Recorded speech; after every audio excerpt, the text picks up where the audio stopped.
who's going to talk about the journey that we've been on so far and the work that we've been doing within our trust, just to give examples again of some of the individual work of our schools, but also to give us a bit of a flavour of the kind of the logistical ways in which perhaps we've gone about doing that. So welcome, David. Thanks for joining us this morning.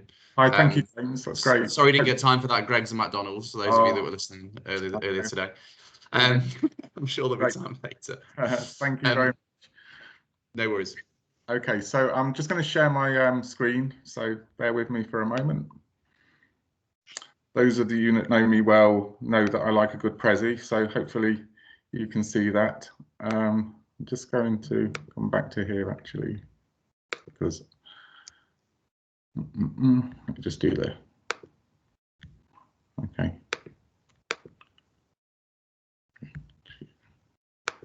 Just a reminder to the colleagues that are not speakers this morning, if you'd like to turn your cameras off and make sure you're on mute, that'll be really helpful. Thank you. Okay, so thank you for inviting me this morning to speak. It's really exciting, and what an exciting day. You know, this is a real first for Discovery. It's our first sort of virtual conference, and really apt really within this week where we're sort of celebrating and reflecting on the year of the journey that we have had. It's a really good time to think positively about the impact that technology is having on our 21st century learners, and also to think about where the direction of travel that we're going in. And as James said, I'm going to build upon really some of the things and the messages that James and that Paul was talking about this morning, and really to kickstart the day with, I think, what will be some really common themes that will come through the speakers and the workshops as we go through the morning. As I say, my name is David Briggs. I'm Director of Primary at Discovery. It's a role that I thoroughly enjoy, and I've been so privileged this year to work with all of our schools and see the journey that they've been on. And as Paul said, it's been absolutely incredible to witness that and to see the journey that we've made and the progress that we've made in terms of infusing technology within the classroom and within the homes of our children during those times of remote learning. And as David Marquette and we hear in the book, The Manifesto for Change, and Turn the Ship Around, I think I began this slide by saying that the tide is turning, but I truly believe now that the tide has turned. And I think the direction of wind has turned, and it's time for us to adjust the sails and really sort of harness those changes and to be really positive about that, because we can make these changes. However challenging this has been during this time, we really have the opportunity now to harness what we believe is important to hold on to really within our education system. Main conference hall, join. Can you hear me okay? Yeah, I can, David. So we can make those changes more than ever, and if we really sort of harness this and empower people, then I think we can make great progress and strides in the use of technology within our classrooms. Technology, I believe, has the power to transform how we learn, but what I'm really interested in is this notion that it gives children more access to knowledge, and that's really significant. And hopefully you'll see this through this short presentation, this theme about the importance not just of having the kit, not just having the actual physical technology within the classroom, but also what that does for children, of all children, in terms of giving them access to knowledge, and the power that knowledge brings to children is significant. As I've said, there is the opportunity for all children now to access knowledge in far greater ways than ever before. And if we embrace this and encourage it and motivate our parents and our pupils and our staff to use this within the classroom, I believe that actually after this period of time, the gap should significantly decrease. And we might be forgiven to think that, you know, a year ago we would walk into our classrooms and think we were in a time warp compared to where we are now. You know, we would see, we have seen for many years traditional interactive whiteboards being used and the odd laptop or tablet within the classroom, but there's still plenty of textbooks and pens and photocopy sheets are likely to be seen.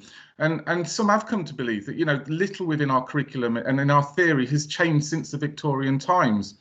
We now know that the world needs a new curriculum. We know that this is, you know, and we know it's probably been the case for years.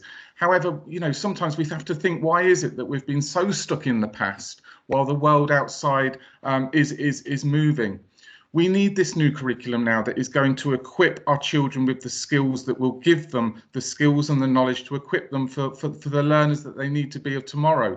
They need to be problem solvers, they need to be creatively thinking, and they need to be working collaboratively. And boy, have we seen that over this year, those skills being developed both at home and within our schools.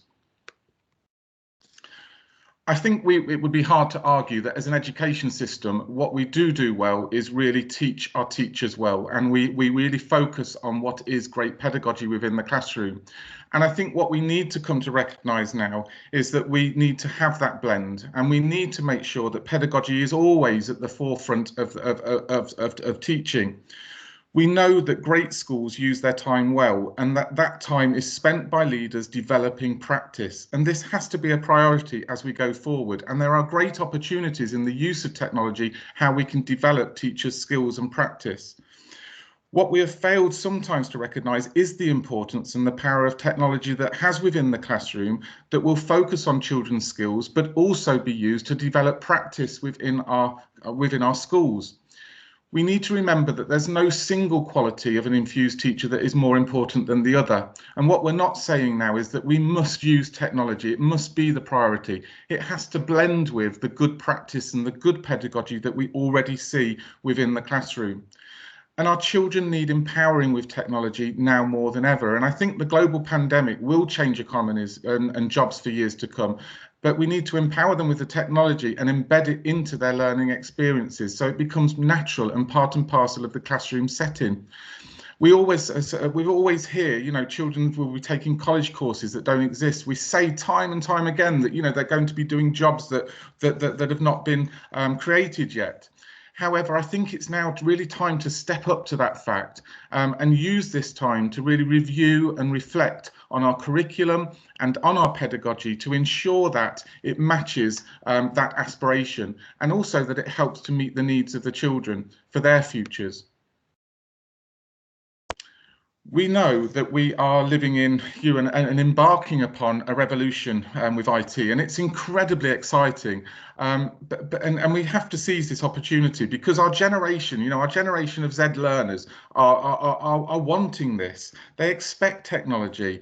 They know it. They know how to use it. They're familiar with it, and they have a right to it. And it's why, you know, when you look at the lockdown, it's why most children embrace the use of technology. They learnt so quickly because they already know it, and they have the skills to work independently using technology.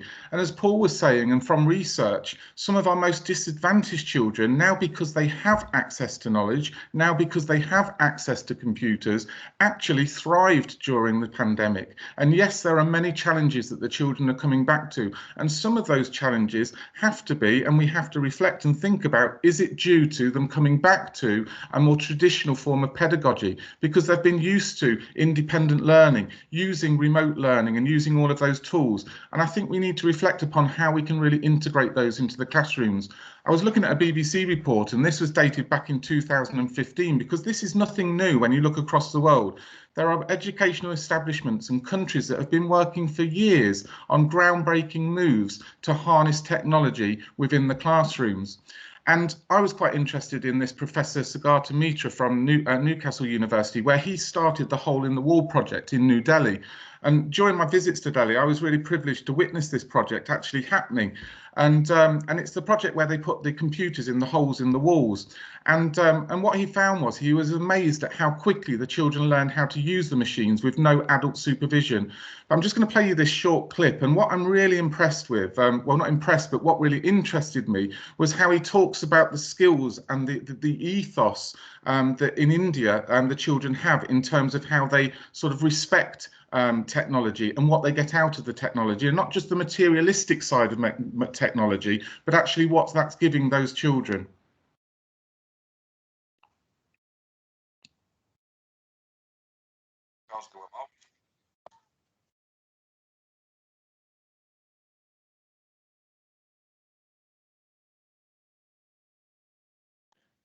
David, I think you forgot to share with sound. Might be worth just pausing that and going back. We've got time, it's fine.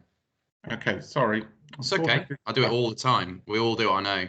I thought I did that at the start, but let me just do it again. Oh, there's Matt. Hi, Matt. Okay, tick that there, look. Okay, can you see my screen again? Yep. Okay, I'll just go back one. Just let me know if you can hear that again. Love a challenge. Learning how to operate the computer and learning how to use the internet is something that children can do anywhere.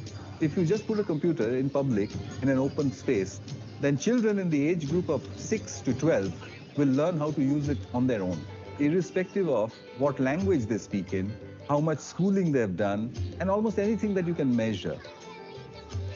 The first hole-in-the-wall computer was in New Delhi in 1999, and it was set up in a slum area. Within about 3 months, they learn almost everything there is, including downloading MP3s and graphic equalizers and videos. I asked this child, what is this character? And he didn't know that it was called Mickey Mouse because he couldn't read. He said, it's a very nice game. It's a rat game. To him, Mickey Mouse was a friendly rat. India has always prized knowledge over many material things. All our entire philosophy is based on the fact that material things have lower value than knowledge. What kind of job do you want to do? So, computer engineer. An engineer? Computer engineer. Computer engineer. And all three of you, huh? Yeah. Oh, fantastic. We're moving from a world of have and have not to a world of know and know not. And that's going to be a very big difference in the way in which we deal with each other. The equalizing forces will have to change, hopefully from fighting to friendship. Hopefully you saw most of that video, but if not, it's in this Prezi, which I will share with you at the end of the conference. But I thought it was just really interesting, and that phrase, having not and knowing not, and also the significance that IT was having there on aspirations of those children. And yes, that was many years ago, but when you go out there and you see these children and the impact that they're using IT and their aspirations, it really is, amazing, incredible. But also just to remember as well the importance of reading. We mentioned there about the understanding, and we need to understand, we need to be able to read and to have those core foundation skills, which is why it's so important coming back that we really close those gaps with our literacy and numeracy skills. We need to review our purpose. We need to look at our curriculums now, and as I've said, reflect on actually what the drivers are doing for our curriculum, what sort of the skills and the focus that we are trying to feed throughout our curriculum. And we may not need to adjust much of the content, but it's more about how we're equipping children to access that content in different ways now, and not only just using IT and computing, but also to work in different ways, to work collaboratively and to share knowledge over our schools and our organisations. We want to empower our learners to become digital citizens, and we also want them to really sort of become knowledge constructors, to actually make decisions about the journey of their learning so that they can make independent decisions and also be inspired and be motivated with outcomes. And project learning is a great way to do that, giving children the opportunity to have the realness of learning and a credible, real experience at the end of it to share with others. To become innovative designers using computational skills, and as I've said before, also being creative communicators and communicating in many ways. And during lockdown, using remote learning, we've seen children who may be timid in the classroom and shy to come forward in front of their ideas, suddenly communicating in many, many ways on different platforms and with different resources, which is fantastic. So what have we seen during this time? Because it's been really, really positive. And I wanted to just use this short time this morning just to share some of these experiences and celebrate what has been happening within our schools across Discovery, but also across the nation, really. We have seen children being empowered as learners, which is fantastic. We've seen them being given time and space to engage with their learning journey, and in some instances to actually plan their learning day, and also to go at their own pace and plan their time accordingly. And how great to have a bank of resources such as recorded lessons for children to actually have a pit stop, to pause and go back and overlearn. And I think there's a lot of mileage there that we can use within the classrooms, particularly with those children who may be struggling within specific areas or may not be able to keep up with the pace of a traditional classroom. Children have been presented with learning using such a variety of platforms, giving them the opportunity to create content in so many different ways through text and pictures, audio and video. And it's been fantastic to see children sharing things live, producing PowerPoints, producing prezes, producing models and images in such a variety of ways. And I think we've seen, on a positive note, children keen to share their learning more widely. As I've said, children coming forward and having a voice within their learning, whether it be through text or through audio, they've been able to share their experiences. And I think they've been really inspired and want to show what they've been doing during this period. But I think also teachers are finding that they're able to engage children with in-the-moment feedback, which is frequent and more widely reaching. So within the lessons, we're getting to hear from children through the use of forms, through the use of quizzes, to actually assess how children are understanding so that we can adjust our teaching accordingly.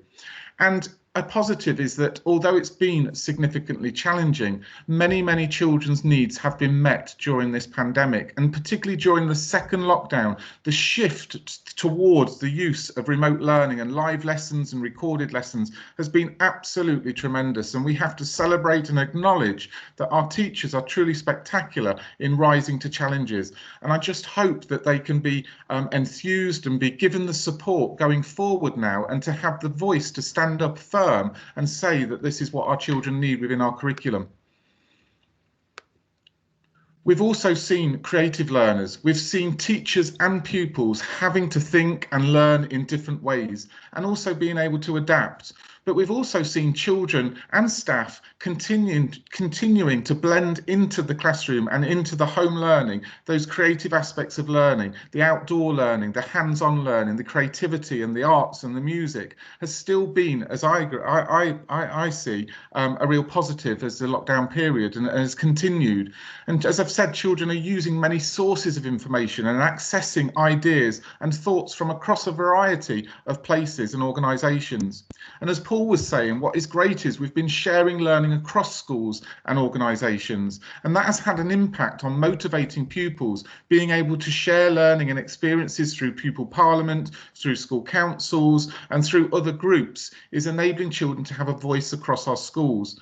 But also significantly, teachers are collaboratively planning together and sharing resources, which is having a significant impact on well-being and workload. And that's something, as a trust, we really do want to develop going forward. And like Paul said, giving them the time and the space to actually learn and develop their craft and their skill. Because if we are asking and we're expecting this to happen, and we're wanting our children to access all of these skills, we need to give our staff the training and the time to implement that. And we can do that, and we can do that through the use of IT.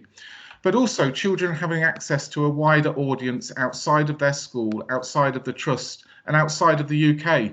And during the lockdown, we've seen many opportunities where we've used Teams and Zoom to actually open the doors of the classroom to the world beyond. I think this is something that I'm particularly passionate about developing across our schools, and I know Paul is as well, in terms of getting people into the classroom through using IT from across the world and from those expert learners.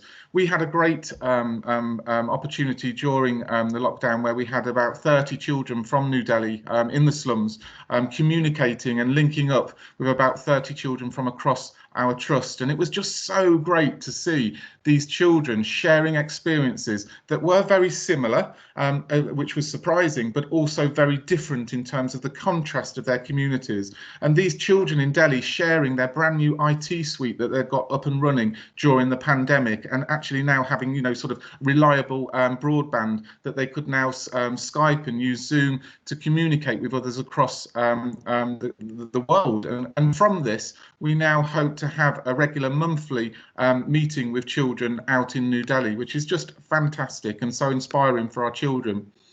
So to finish, I just wanted to say that, learning outcomes, although have been challenging during this period, have been great. And I think we have all done in education this year a fantastic job. And together we've achieved great things. And I think, just to reiterate, we are waking to the realization that technology is more than just a tool. And it's a key. It's a key that opens the door for all children from all walks of life to learning, and giving all children access to knowledge. And that knowledge can truly, I believe, transform lives and give them a better chance of tomorrow. So I'm sorry if that was a quick whirlwind tour of that, but hopefully it's kick-fired some more conversations for today, and hopefully we'll follow the themes that we will see running through the conference. But thank you for allowing me to share with you that this morning. David, thank you. That was really inspiring, as with Paul. So thank you so much for your input there. I also am a huge fan of the Cigar to Mitra video, and it's absolutely staggering to see the amount of progress that children with absolutely no background in technology can make within such a short period of time. And it's just, it's incredible. So if you've not seen that video, I fully recommend that you go and look for that on TED Talks and various other places. It's wonderful.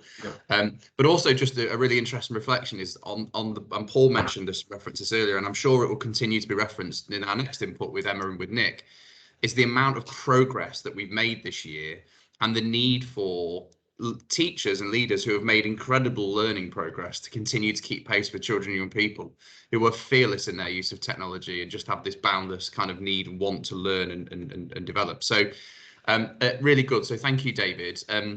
Just a little